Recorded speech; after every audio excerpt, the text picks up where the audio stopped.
one of the kind of hidden secrets about Lapbooks is how simple they really are to create to begin with. So in case you don't already know this, this happens to be purple because it's what I had in my house, but it's just, as you can see, a regular file folder, like one you might use to store your bills or whatever, or your receipts. And with a Lapbook, in order to make the nice little thing that opens up, you just basically take each side of the corner, like, let me show you. So you make sure that you're bending away from this, so this direction.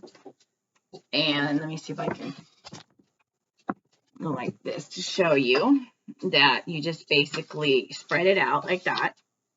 And then you bend each side so that it lines up with the crease like that. And it does not have to be perfect. Okay. When you do that, then you have a nice 3-piece thing. And so that's a great place to start.